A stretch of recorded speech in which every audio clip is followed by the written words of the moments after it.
So let's get started. This is going to be our final edit that you see here. What I've done is compiled all of the steps that I've completed to get to this final product. And I've just grouped them within a folder here so I can show you the before. Now this is the before, straight out of camera image. This is what it looks like with just a regular old black and white conversion. So you can see it's not as dramatic. It really doesn't draw your eye towards the subject here. So instead of just turning your photos black and white, I'm going to show you how I create a beautiful dramatic black and white edit, which is this that you see here. This actually took me probably about 5 or 6 minutes to create this look. The tutorial, of course, will go quite a bit longer just because I like to be very thorough and going through each and every step that I take to get to this final result here. Okay, so I am going to go ahead and throw these groups of layers and actions in the trash down here so we can just start from scratch. And the first thing I'm going to do, because I shot in RAW, RAW is a great format to shoot in versus JPEGs, because with RAW you have a lot more flexibility with your image when you're editing in whether it be Photoshop or Lightroom. Now you do still have to add back your contrast when shooting in RAW. If you compare it to your JPEGs, it's not quite as contrasty, so you have to add that back in through editing. So I'm just going to, you can click on your little circle, half circle down here, or click on layers, new adjustment layer, and curves. You can name your layer. I'm just going to keep it as is. You can also do this with the levels adjustments with your midtones and your dark tone slider. But I prefer to use the curves because it's a lot simpler. I'm going to click on the little hand icon here with the up and down arrows, and I'm going to click on my midtones right here on her skin, on her arm, and I'm just going to drag up until I find it's complementing the photograph, and I'm really liking where the midtones are at right now. And now I'm going to move my dropper over to a darker area of the image, probably some shadows in her hair, and I'm just going to pull that down lightly. And notice my very, very slight S-curve here. So if I press the before the eye with the arrow here, I can see what that looked like, and after it's brightened and there's more contrast in the image. So I really like that. A little bit really goes a long way. Okay, now moving on. Really quick, I do want to note that, see how we've got a new layer? You never want to work on your background layer because later if you made a mistake or if you just decide you don't like that specific effect, you can't go back and erase it. Your history panel only records so much. So definitely instead of going to image adjustments, curves, you want to go to layer, new adjustment layer. Because this will create the new layer on top of your background layer. Very important. Okay, so moving on with this image, I will be utilizing a few sets here. Let's see. So we're going to be utilizing the collision set and also the matte collection. And there we go. Okay, so we're set. So I'm going to click on Coffee Bean, which is a beautiful, warm-toned matte action. Okay, and I don't want to keep that at 70%. I'm going to bring that down to 0 and work my way up till I find that it's really affecting my photo exactly how I want it. I like it right at 35%, so I'm just going to leave the action right there. One thing I forgot to mention, if you haven't noticed already, we are editing for a black and white edit. That's going to be our final image. And I completely forgot to mention, I apologize, that I prefer that when editing black and white images, I always edit for color first and then transfer it to black and white. because as you noticed in the beginning, when I had just turned on, when I had my original image and I just converted it to black and white, it didn't look so great. So once you edit for color and your image is beautiful, just how you want it within the color version, then you can transfer to black and white and start manipulating it to exactly where you want it to be. Otherwise, if you don't edit your color version first, the colors are going to look muddy and they won't look right in your black and white conversion. That's why we're editing our color version first. So it's kind of a 2-in-1 today. But moving on, I am going to now go back to my layer option at the top, go to new adjustment layer, and I'm going to click on exposure. Again, I'm not going to name it, I'll just leave it at the default name there. Now, some versions of Photoshop don't have this. I'm using Photoshop CS6. You can also use the Fix It, Underexposed, or any of the exposure actions that I have here in my collections. But for this specific tutorial, just to give you a little bit more in-depth knowledge, I'll go ahead and just use the exposure layer here. Okay, so I'm just going to play around with this a little bit, and let's see. So what I'm doing is essentially darkening the image just a little bit and adding a little bit more of a matte tone.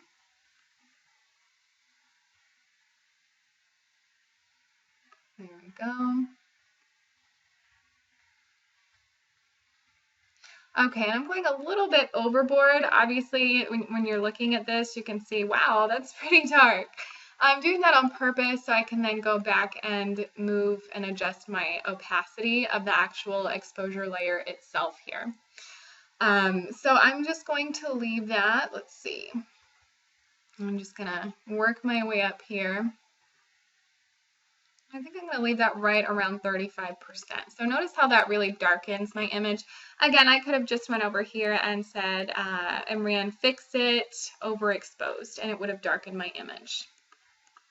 Okay, so moving on, next I'm going to run Haze from my Collision collection. All the way at the top here, Haze entire image. I'm going to press play. Oops, I must have, I ran the wrong one, I apologize. Okay, so I'm going to actually click on it here and press play. And we're actually, again, I like to take all actions down to 0% and just work my way up. This ensures that you don't accidentally overdo an effect and just stop right where you think it's affecting your photograph the best. Otherwise, it is easy to overdo any specific action or look. Okay, so I've got my Haze. I'm going to keep that at 30%. Next, I do want to lighten up her skin a little bit because this image was backlit with the sun behind her. Her skin is very dark. So it's a little bit darker naturally, but the sun is making her skin a little bit darker than normal, and I just want to lighten that up a little bit. So I'm going to click on Layer, New Adjustment Layer, Levels. Okay, and I'm just going to bring the mid-tone adjustment slider up to 1.20. Now, I am going to create this, this specific levels adjustment. I'm going to be using it as a layer mask. And I'll go ahead and just explain a little bit on how layer masks work and how I use them. If you're still not comfortable using layer masks after we go through this brief tutorial, I do have a complete in-depth tutorial on how to use layer masks within the blog post, and I'll go ahead and comment the link on the YouTube video as well. So definitely take a look at that. But notice how the levels is adjusting my entire photograph right now. I just want it to adjust, apply to the skin. So what I'm going to do, this little square on my layer, my levels layer is the white square. That is your layer mask. Okay, so what I'm going to do, keep in mind that when using layer masks, black conceals and white reveals. Right now the layer mask is white, so the entire effect is being revealed. I want to conceal it. So I'm going to go over here to my, my foreground and background colors, and I want to switch black to my foreground color. I can do that just by clicking on this little arrow or by clicking in the square itself, and I can pick black. Okay. Next, I'm going to go to Edit and Fill. And notice how the white square on this level layer for my levels is still selected. And I'm going to use my foreground color because I just set black as my foreground color. I can press OK. Now notice when I press click on the little eyeball on my layers, my levels layer, no change is happening. That's because I just concealed the entire effect. Now I'm ready to reveal it on her skin. So again, if you're getting a little bit confused, I have a complete in-depth tutorial on how to use layer masks. It's really, really simple. Just remember that black conceals the effect and white reveals it, and you can paint on and off. So I've got my paintbrush selected. If you don't see it, just right click. You might have a pencil selected or something else. And now I want to reveal the effect, so I'm going to bring white up to my foreground color, and I'm going to bring my brush opacity up to 100%. I keep my flow right around 85%. Okay, so now I'm ready to just brush right onto my subject in the image, and notice how her skin's starting to lighten just a little bit. And that's exactly what I wanted to happen. And normally I would zoom in and just be a little bit more careful with where I'm brushing. Just for time purposes, I'm going to breeze through this. There we go. Okay. And we're just going to get her arm over here. Notice when you're looking over on the layer mask, you can see the little white lines, and that's where I'm painting. Also, if you have trouble seeing if you've gotten all of the skin or wherever you're painting for your layer mask, you can just click press the backslash button, and notice everywhere that's red is where I've not painted, and all of the lighter spots that are not red, that's where I have painted. So you can actually just do that while you're painting as well. I'm going to click the backslash here and just keep painting. I'm just about done. I want to get her legs.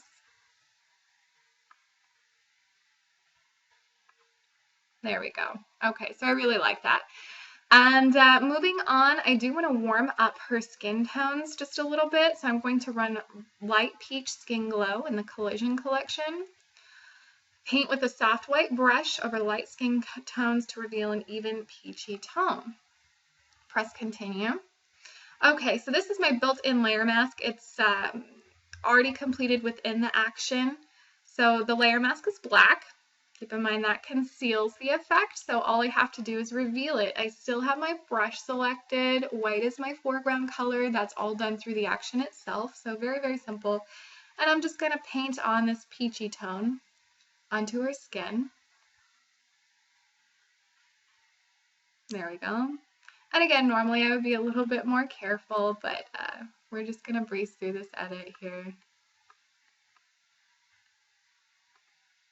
And notice how it is pretty peachy. I'm going to be bringing down the opacity here in just a moment, but first I just want to make sure that I'm covering all of her skin here with the peach glow. And there we go. Okay, so again, I can bring that down to 0. I can work my way up.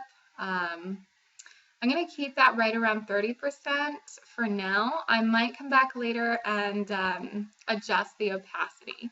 And that's okay to do that. If you continue within your edit and you want to adjust the opacity, each layer is separate, so you can go back, click on that layer, and adjust the opacity later on. Okay.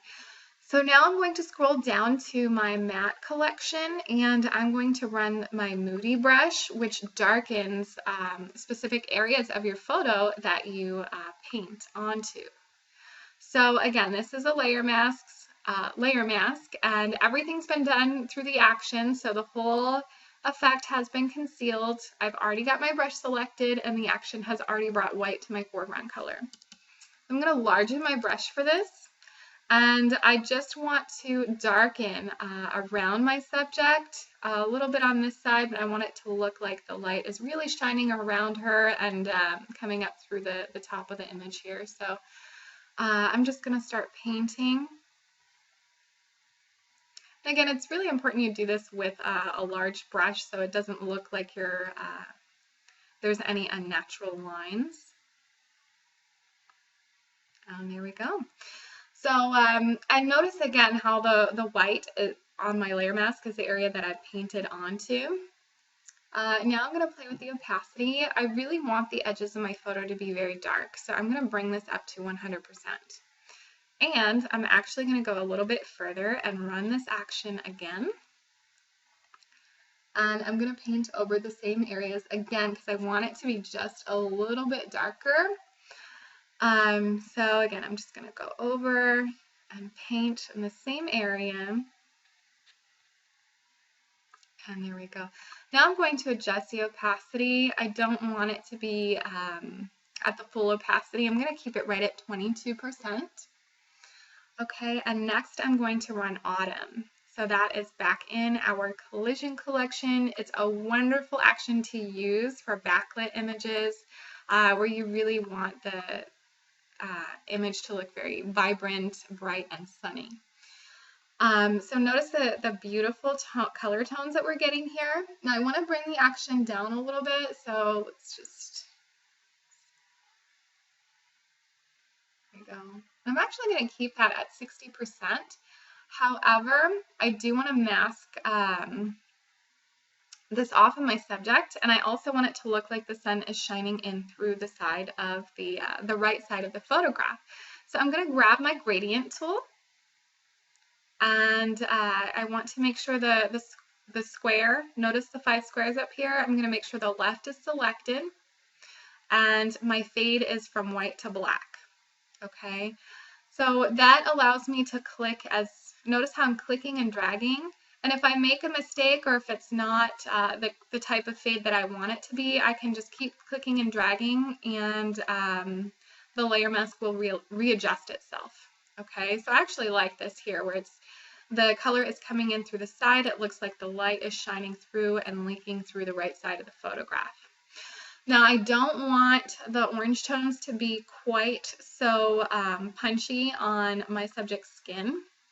So I'm going to take my brush and conceal some of the color tones on her skin. So I brought black to the foreground color, and I'm going to brush off maybe 45%. I'm going to make my brush smaller. You can do that very easily with the left and right bracket keys. And I'm just going to start painting over her skin where some of the action is still covering. There we go. Okay, so that's pretty good. I'm also going to get some of her hair. I'm just going to bring the opacity down to 22%.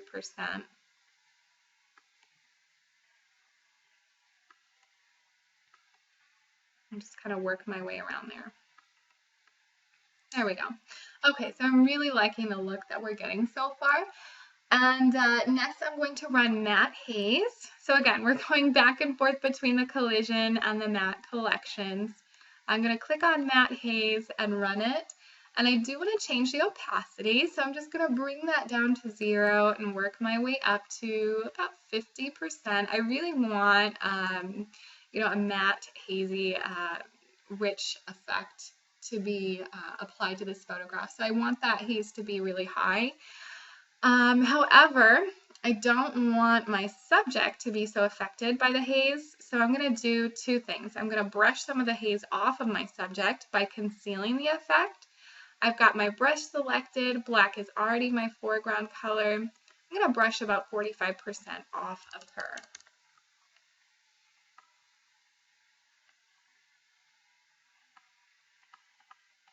There we go.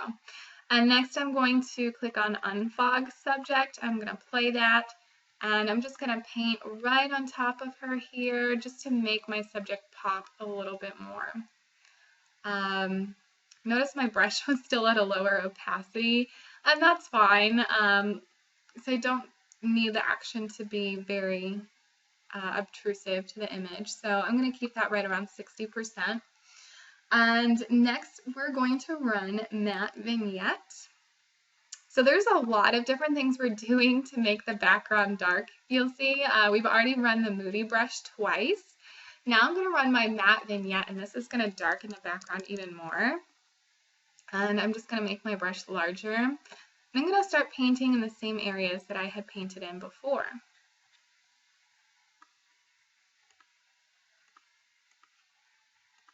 There we go. So I really like how that's coming out here. And again, I'm just going to adjust the opacity. I want this to be quite strong, so I'm going to keep that right around 57%. And let's see. Next, I'm going to run Autumn again, but this time I want the action to be applied to the entire image, just to add a little bit more warmth to the image. And I'm still going to brush some of the action off of her skin because I don't want her skin to be too orange or red toned. Okay, and I'm going to keep this right around 27%. I really like how that's warming up the image. And I'm going to bring black as my foreground color to conceal some of the action. Let's take about 40%, 45% off of her skin. And I'm just going to brush lightly on her skin tones here.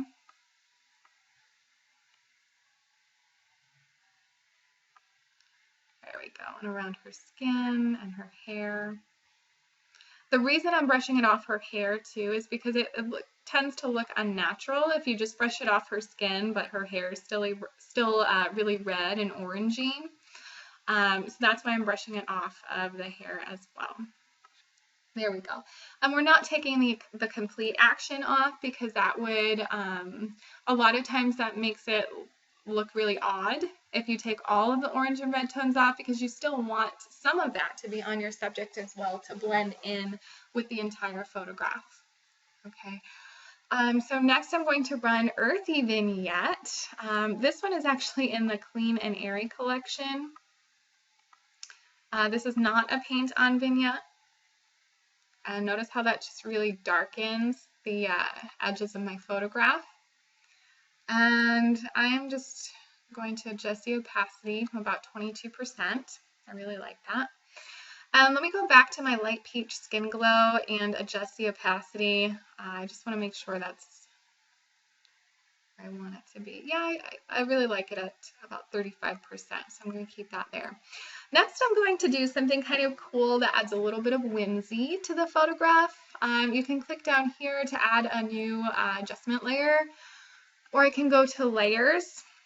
Can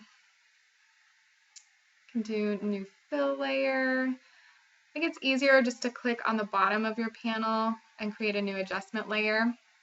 It's a little square with the edge pulled up here. So I've got a new blank layer here. And what I'm going to do is create little sunspots. So notice what I'm going to do here. I'm going to make my brush super, super small.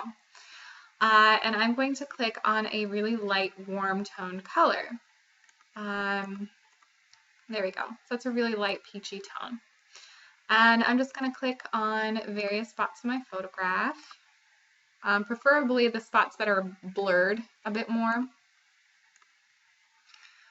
And now it really looks like the sun is shining on the photograph, and you've got those the glowing sun specks.